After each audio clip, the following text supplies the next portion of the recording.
Seujung danau-danau terliumit baik kanan sampai pantai laut Jawa. Bismillahirrahmanirrahim. Assalamualaikum warahmatullahi wabarakatuh. Waalaikumsalam warahmatullahi wabarakatuh. Yang saya hormati Ibu Bapak Dewan Guru PTD Negeri 6 Mulang Maya. Saya di sini sebagai teman sejawat kalian akan memaparkan budaya positif. Ada yang tahu budaya positif itu apa? Ada yang pernah dengar? Belum, Bu. Belum ya? Belum. Ya, saya nerangin sedikit ya. Budaya positif merupakan perwujudan dari nilai-nilai atau keyakinan universal yang diterapkan di sekolah. Budaya positif juga diawali dengan perubahan paradigma tentang teori kontrol. Selama ini saya sebagai guru juga merasa berkewajiban mengontrol perilaku siswa agar memiliki perilaku sesuai dengan guru yang diharapkan. Gak usah jauh-jauh, mungkin anggapan kita sama siswa itu, oh ini menurut kita bagus untuk siswa itu, tapi belum tentu baik untuk mereka. Nah di situ kita itu sifatnya memaksa, jadi mereka itu mengikuti kemauan kita dengan keterpaksaan, bukan dengan kemauannya sendiri. Jadi hal itu menyebabkan jangkanya pendek. Mereka bisa mengulanginya terus. Nah, di sini selama ini saya sebagai guru masa berkewajiban mengontrol perilaku siswa agar memiliki perilaku sesuai yang guru harapkan. Dan saya juga merasa bahwa hal yang saya lakukan ini demi kebaikan siswa walaupun hal tersebut membuat ketidaknyamanan pada siswa. Perwujudannya saya sering memberikan hukuman kepada siswa yang melakukan kesalahan. Kita sering kan? Kalau ada siswa yang melakukan kesalahan, yuk kita hukum. Mungkin orang melaksanakan dalam arti orang takut kepada kita. Tapi hal itu membuat mereka itu keterpaksaan, jadi bisa jadi terpaksa mau nggak mau bisa jadi mereka ulangi lagi karena bukan kemauan mereka sendiri. Nah, memberikan pujian atau imbalan bagi siswa yang berbuat baik itu juga kita sering kan, seperti oh ini bisa menjawab pertanyaan, siapa yang 4 kali 5, siapa yang tahu, nanti Ibu kasih hadiah permen atau imbalan. Itu imbalan ya, walaupun permen ya, sering kita lakukan ya di kelas ya. Nah, berdasarkan penelitian teori kontrol, semua perilaku manusia tentu memiliki tujuan. Begitu juga dengan perilaku siswa pasti memiliki alasan. Contohnya anak itu berbuat nakal itu pasti ada alasannya. Nah, alasan tersebut merupakan pemenuhan kebutuhan dasar manusia. Di sini saya menerangkan budaya positif di sekolah. Penerapan disiplin melalui segitiga restitusi.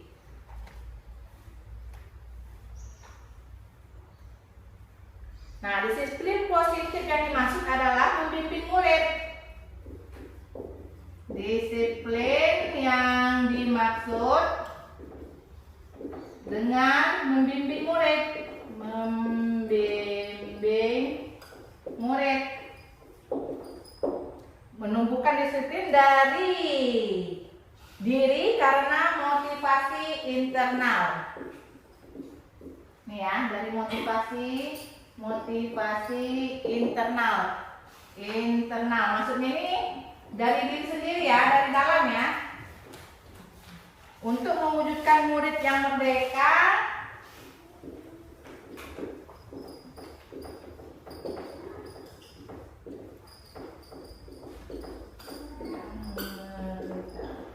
maksudnya itu ini untuk mewujudkan murid yang merdeka ini tanpa keterpaksaan. Jadi kita kalau melakukan sesuatu sama murid ini nggak terpaksa anak itu. Seperti contohnya tadi kita ngasih hukuman kan keterpaksaan. Jadi kalau umpamanya kita menerapkan disiplin positif melalui segitiga restitusi ini, anak itu menyadari. Nah, restitusi memberikan penawaran bukan paksaan. Restitusi ini memberikan penawaran. Restitusi penawaran, bukan pemaksaan ya, pemaksaan. Ini salah ya. Membuat murid bersedia menyelesaikan masalah dan berbuat lebih baik lagi. Nah, di sini ada 3 langkah dalam restitusi. 3 langkah dalam restitusi. Jadi 3 restitusi. 1. Menstabilkan identitas. 2. Validasi tindakan yang salah. 3. Menanyakan keyakinan kelas. Nah, kemarin itu saya sudah melaksanakan keyakinan kelas. Keyakinan kelas ini keyakinan bersama, bukan hanya guru saja, bukan antara guru bukan guru saja, tapi guru dan murid. Contohnya, salah satunya adalah 1. Saling menghormati. Saling menghormati. 2. Apanya samanya itu? Apa keyakinan kelas kita? Oh Bu, setiap ibu ngajar jangan marah-marah. Boleh diterapkan di sini. Tidak boleh marah. Tidak boleh marah. Di sini juga bisa dimasukin. Umpamanya tentang kebersihan kelas. Apa tugasnya? Yang perempuan apa tugasnya? Yang laki-laki apa tugasnya? Kita bisa masukin di keyakinan kelas. Nah, keyakinan kelas ini ialah perjanjian antara guru dan siswa. Jadi ketika kita sudah membuat keyakinan kelas, ketika siswa melakukan sesuatu, kita bisa memanggil anak tersebut. Nah, di sini kita kalau umpamanya terjadi permasalahan antar siswa dan sebagainya, kita bisa melaksanakan restitusi ini. Restitusi ini penawaran. 3 langkahnya yaitu tadi. 1. Menstabilkan identitas. 2. Validasi tindakan yang salah. 3. Menanyakan keyakinan kelas yang sudah kita buat. Nah, menstabilkan identitas ini kita panggil anaknya. Kita bilang, kita ini ya, setiap orang pernah melakukan kesalahan. Kamu bukan satu-satunya pernah melakukan ini. Jadi kita menstabilkan identitas dalam arti kita tidak memojokkan anak-anak. Kita bilang sama dia, semua orang pernah jahil, semua orang pernah melakukan salah. Suatu kasus kayak kemarin, kasus yang saya hadapi, Ardi dengan si Yuli kan selalu dibuat nangis sama Ardi. Kemarin terakhir karena nangis, saya panggil, saya tanya, kenapa Yuli menangis? Dijawabnya, ya Bu, iseng aja, jahil aja. Nah di situ kita nggak bisa nyalahin anak. Kita kasih dia motivasi dulu, bahwa kita terangin bahwa semua orang pasti pernah melakukan kesalahan. Nggak usah jauh-jauh, kita dulu juga mungkin pernah jahil ya sama kawan ya. Mungkin merasa kan. Nah, jadi ketika kita bilang, oh semua orang pernah melakukan itu, semua orang pernah merasa jahil. Nah di situ menstabilkan identitasnya, bahwa dia tidak merasa disalahkan di sini. Jadi anak itu, oh saya nggak disalahin, oh saya nggak ini. Jadi dia merasa timbul di dalam dirinya ini, oh ya juga ya, tapi itu perbuatan salah. Tapi di situ kita bilangin, karena kejahilan kamu membuat ketidaknyamanan pada si Yuli. Sudah, kita beri kayak gitu, kita beri motivasi bahwa semua orang itu pernah melakukan salah. Kita masuk langkah yang kedua, validasi tindakan yang salah. Nah, validasi tindakan yang salah ini kita tuh mencari cara efektif untuk mendapatkan apa yang dibutuhkannya. Stabilkan identitas. Nah, tadi menstabilkan identitas. Gelasnya apa airnya ya? Ya, gelasnya enak, bagus kok, udah saya cuci. Nggak tahu Pak. Menstabilkan identitas maksudnya ini memberi penguatan ya kepada anak tersebut ya, supaya anak itu nggak ketakutan. Jadi kita berusaha memahaminya dengan cara kita memberi penguatan bahwa setiap orang pasti pernah melakukan kesalahan dan kamu juga bukan orang satu-satunya yang melakukan kesalahan tersebut. Nah, selanjutnya yang kedua, validasi tindakan. Nah, validasi tindakan yang salah, kita menerangkan anak-anak itu perbuatan itu salah, tidak dibenarkan karena membuat ketidaknyamanan bagi temannya. Seperti kasus Agi dengan si Uli tadi ya. Nah, kita tuh di situ kita harus ini loh, kita memberikan penjelasan bahwa tindakan itu salah. Kita tanya sama dia, ibu perhatikan kamu selalu jahit pada teman kamu. Kita tanya, adakah alasan-alasannya? Kan kadang-kadang kalau anak-anak ini membuat kesalahan atau enggak ribut dengan kawannya kan pasti ada alasannya.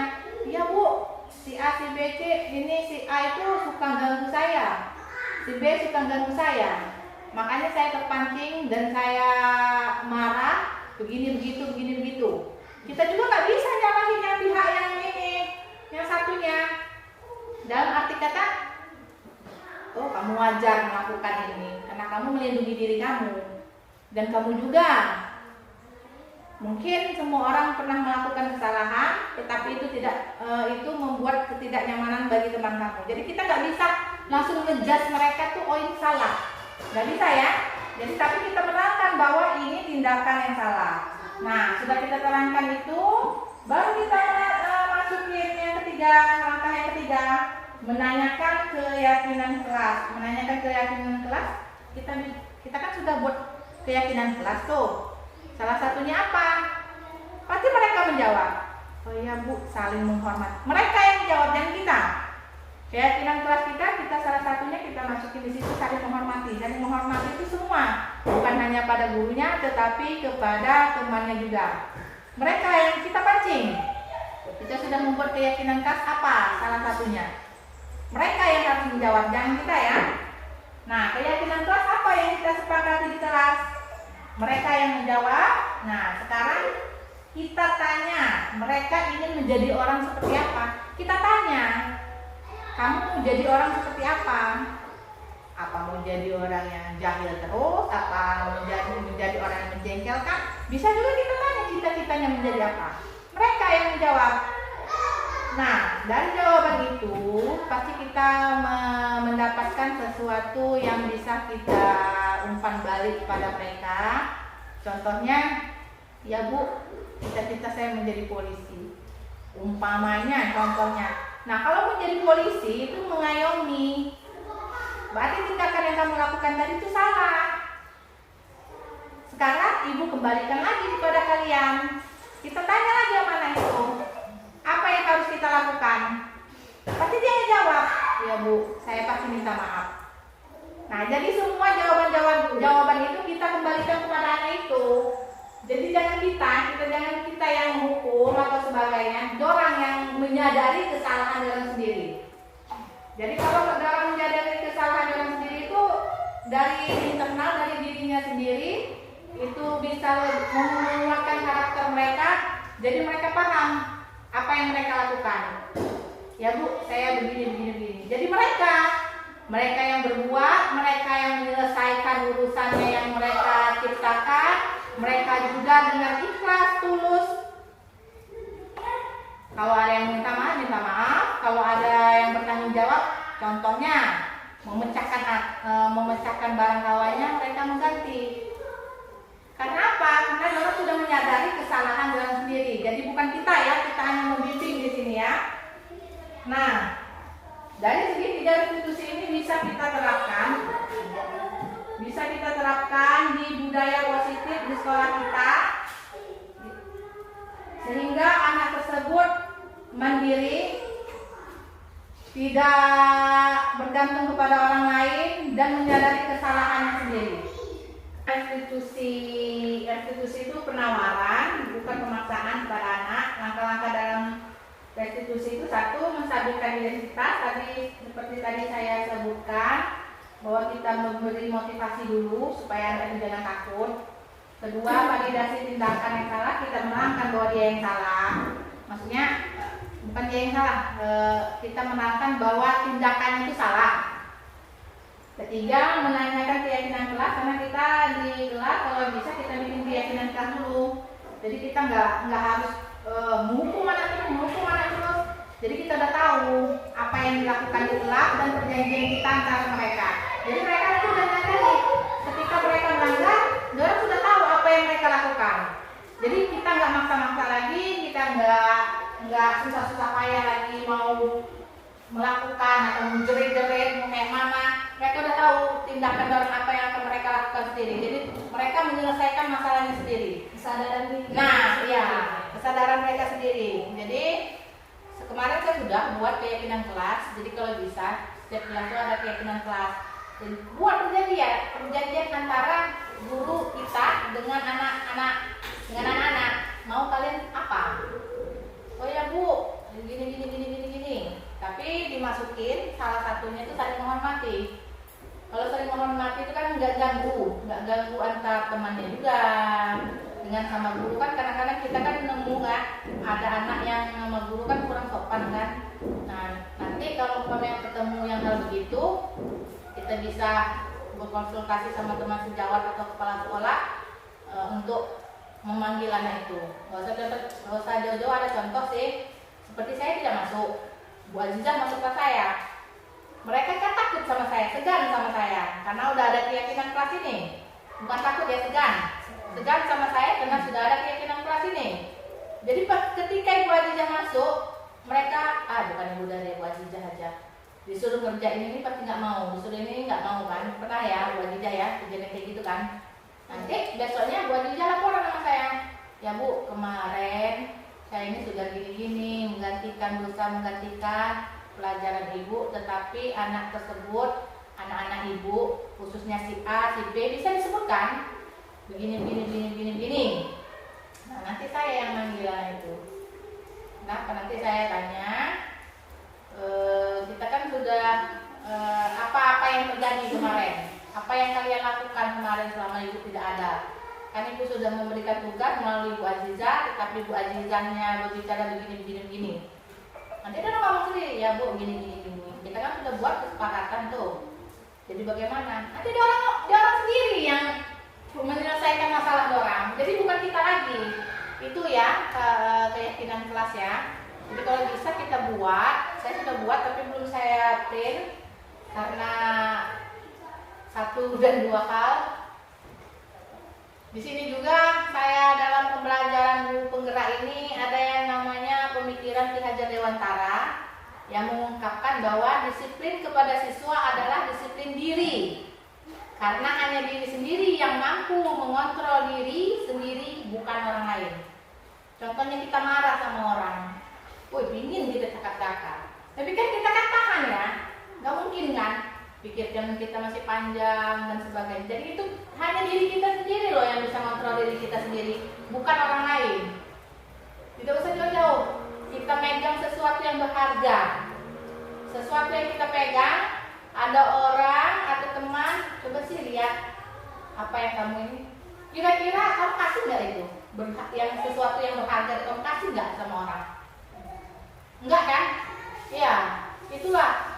Makanya kontrol itu bisa dibilangin itu diri sendiri. Jika belum bisa mengontrol diri sendiri, penerapan disiplin dilakukan orang lain tetapi dalam situasi merdeka, bukan terpaksa. Nah, kalau belum bisa kita kontrol diri sendiri, kita belum bisa kontrol anak itu, kita yang menerapkan disiplinnya itu, tetapi bukan terpaksa. Dalam arti kita memaksa anak tadi yang memberi hukuman. Jadi melalui segitiga restitusi ini kita budaya positif dengan 3 langkah ini, insya Allah lah anak itu menyadari sendiri, mencari solusi untuk kesalahannya sendiri tanpa paksaan dari pihak luar. Jadi kalau dia melakukannya dengan diri sendiri itu sifatnya panjang. Kalau dia melakukan sesuatu dengan keterpaksaan itu sifatnya pendek, bisa jadi besok dia ngulangi lagi, bisa jadi besok. Tapi kalau dia menyadari diri sendiri, insya Allah itu panjang, dalam arti jangka panjang. Untuk kedepannya dia tidak akan mengulanginya lagi. Saya juga sudah menerapkan kemarin Andi dengan Yuli itu udah ada seminggu ini si Ardi nggak pernah yang mau kayak mana dengan Yuli, karena dari kita panggil, kita beri pengertian, pertama yang kita beri motivasi, kita tidak menyalahkan, jangan menyalahkan dulu, karena anak-anak itu nggak bisa disalahkan. Nah, kalau yang namanya hukuman itu sifatnya spontan.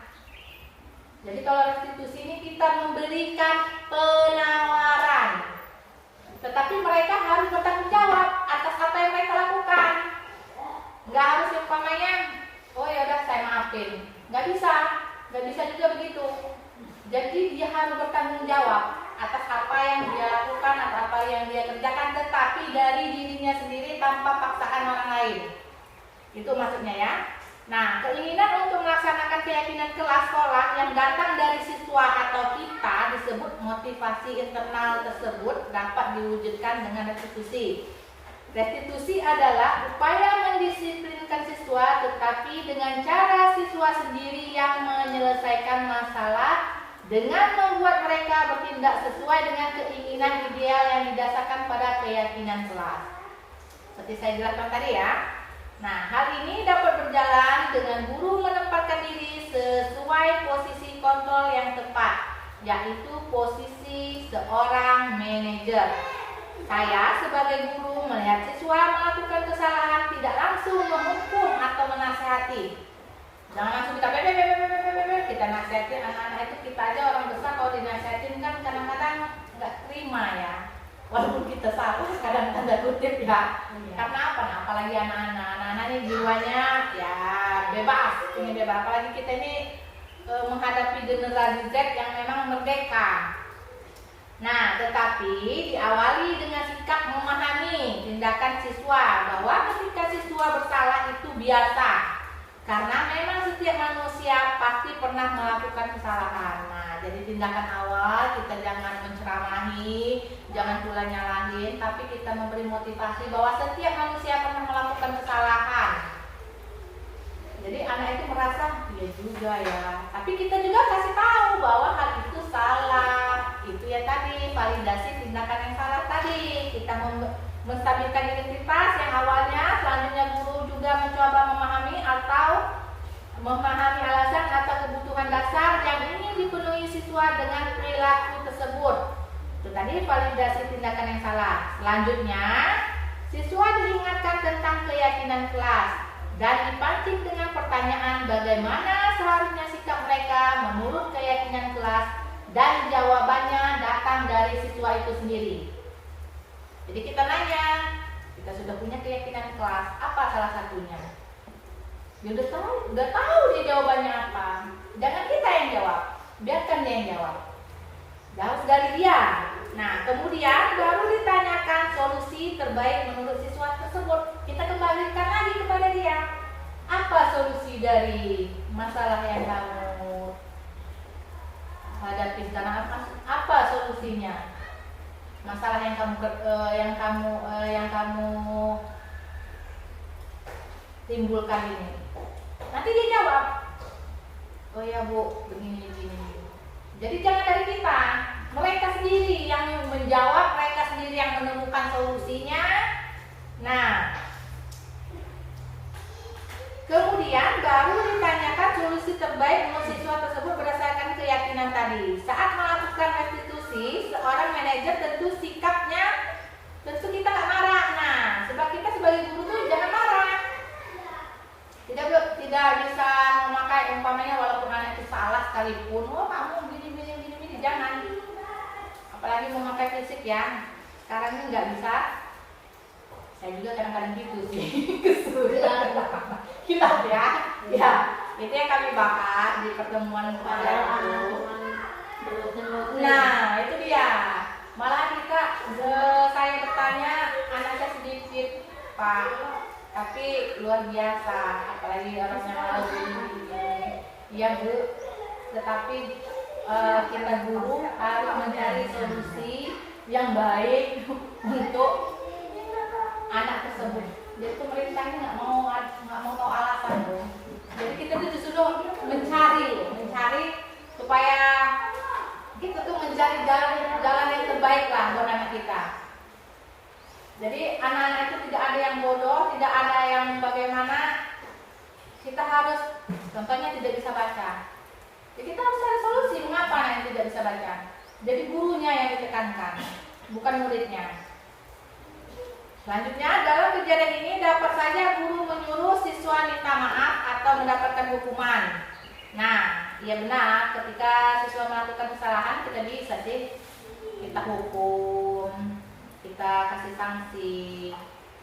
Tapi pasti siswa yang menjalankan hukuman itu seolah-olah dengan demikian semua masalah selesai. Kalau kita beri hukuman, oh yaudah yang penting kamu ambil air gini-gini, kamu melakukan salah. Seolah-olah selesai itu, tapi itu tidak. Besok lagi dia bisa ngulangi lagi. Kenapa? Karena dia di bawah tekanan, takut. Jadi itu jangkanya pendek. Kita mencari solusi supaya anak itu menyadari dirinya sendiri yang sifatnya jangkanya panjang, supaya tidak mengulangi hal itu.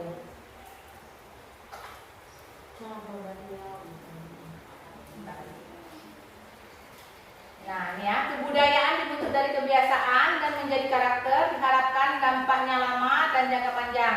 Sejatinya, pendidikan mampu menumbuhkan manusia-manusia terbaik yang berpegang pada nilai keyakinan yang memiliki kemerdekaan jiwa. Tidak hanya membentuk generasi yang patuh karena tekanan atau aturan. Oleh karena itu, restitusi adalah sebuah upaya membuat siswa mampu mengevaluasi diri mereka sendiri agar menjadi manusia yang baik sesuai dengan nilai-nilai kebajikan universal, dan upaya agar setiap masalah yang dilakukannya menjadi bahan pembelajaran agar dirinya menjadi lebih baik lagi, menjadi kuat karakternya, dan penghargaan bagi dirinya pun bertambah. Diharapkan budaya positif di sekolah dapat terwujud dan sekolah sebagai tempat penyemayan benih kebudayaan dan pembentukan karakter, bukan hanya sebagai pelita indah saja. Ini materi saya rangkum dari berbagai sumber yang saya imbaskan kepada rekan-rekan sejawat supaya agar dapat berbagi ilmu yang saya dapatkan. Cuma sampai di sini yang bisa saya sampaikan. Kira-kira ada pertanyaan nggak tentang budaya positif ini? Nggak apa-apa, Bin. Mbak Jiza, ya, ada pertanyaan? Umpamanya ada masalah tentang anak, oh ibu saya pernah kejadian. Sebenarnya sih nggak ada masalah, Bu. Cuma masalahnya itu menghadapi anak-anak yang malas sekolah. Nah, ya itu juga sudah saya sampaikan. Ya itu tadi, kita guru sebagai guru itu harus ada menemukan solusi yang terbaik. Seperti yang kita lakukan ya, menjemput bola. Sebenarnya kalau anak-anak itu kalau keadaan sakit lebih dari 3 hari ya tidak apa-apa kita besuk. Kita besuk ya, supaya di sana mereka itu tadi ada 5 kebutuhan dasar manusia. 1, kebutuhan bertahan hidup, yaitu sandang, pangan, dan papan. Sandang itu ya pakaian, pangan itu ya makan minum, papan itu rumah. Kedua, kebutuhan cinta dan kasih sayang. Jadi kita sebagai guru itu kita tunjukin lah bahwa kita tuh sayang sama mereka. Mungkin di situ juga dengan kita besuk, kalau umpamanya udah lebih dari 3 hari mereka sakit, mereka merasa dicintai, insya Allah itu obat yang mujarab begitu. Ya, ada pertanyaan lain? Bu Bina? Bu Bina? Cukup ya. Kira-kira yang saya jelasin dari tujuh ya, ngerti nggak sih? Ada nyambung dikit nggak? Iya, kalau nyambung sedikit ya, kalau banyak dikit lah, nggak masalah. Nah, masalahnya ini materinya ini banyak. Ini yang saya jelasin cuma 1.4, 1.4 juga banyak. Ya. Jadi dia berkaitan. Jadi timbul aturan tuh buat dulu keyakinan kelas. Saya menjelaskan tentang keyakinan kelas. Sudah buat keyakinan kelas untuk apa, fungsi untuk apa, baru saya ngomongin budaya positif. Sebenarnya seperti budaya positif ini berlaku buat mahasiswa aja atau buat termasuk buat guru-gurunya juga. Kan budaya positif itu kan semua bersatu semua kan. Semua. Guru, kalau yang budaya positif ini bisa kita terapkan di sekolah itu seperti keyakinan sekolah. Keyakinan sekolah itu seluruh warga harus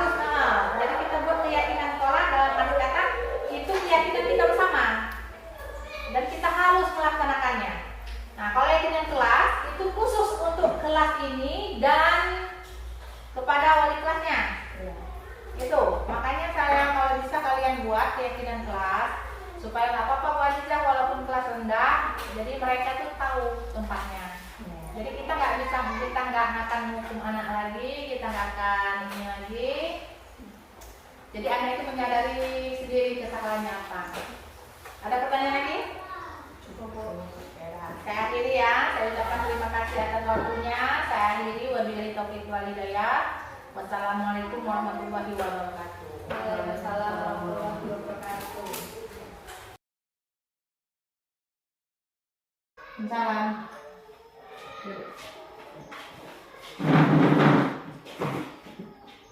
Ibu ini mau nanya, kamu tuh kan suka ganggu anak-anak yang lain kan? Sering buat nangis, sering buat orang, pokoknya nangis terus adik kelasnya, terutama teman sekelas kamu si Yuli. Bukan sekali 2 kali loh, ya kan? Ya kan? Nah, kenapa Yuli kemarin tuh nangis? Kamu apain? Saya senang jilbab ya. Kamu ada jilbabnya? Terus? Udah. Gak ada yang lain? Ya sudah.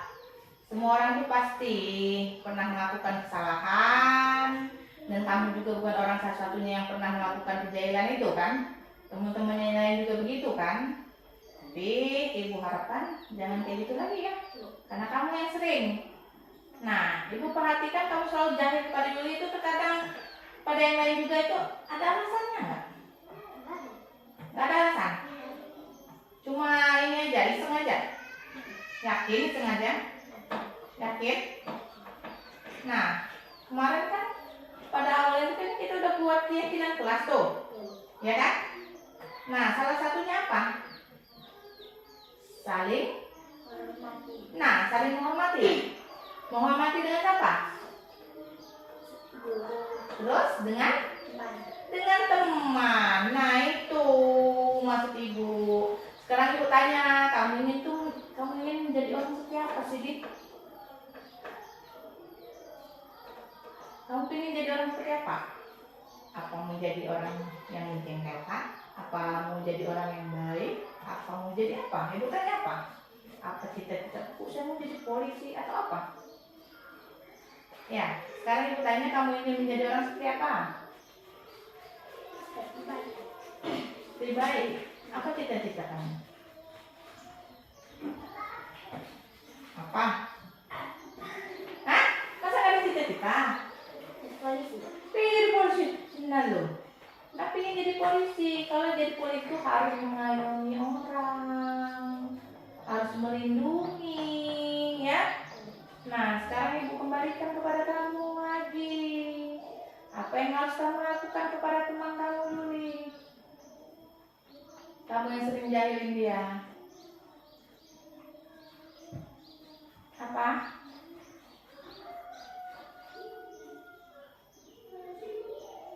Apa yang harus kamu lakukan sama Yuli? Meminta maaf. Ibu panggil Yulinya, diwakili dengan kakaknya ya. Kamu harus minta maaf ya. Ya. Tunggu. Sini. Yuli. Nggak ada Yuli.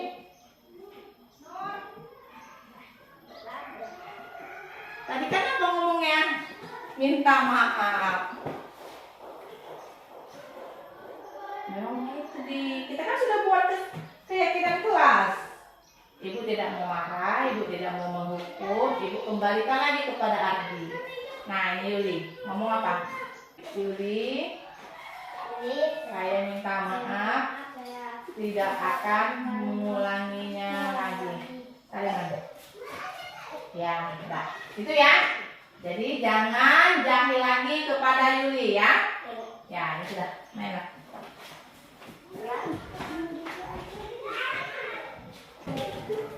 Salam. Jadi apa tadi? Setelah ibu panggil kamu, ibu menanyakan kamu, apa yang kamu rasakan? Masa lega ya? Ya. Terus? Oh, kamu tidak akan mengulanginya lagi, yakin? Yakin? Ya, sesuai dengan keyakinan kelas kita ya. Harus saling iya, menghormati, bukan hanya dengan guru saja kan? Dengan siapa? Dengan seluruh teman ya. Ya, Ibu harapkan supaya Ati dapat menyadarinya, jangan mengulanginya kembali untuk kedepannya ya. Karena itu mengganggu kawannya, mengganggu temannya ya. Mungkin sifatnya Adi untuk main-main saja, untuk jahil saja, tetapi bagi temannya itu membuat ketidaknyamanan ya. Ya, ya dah. Silakan belajar.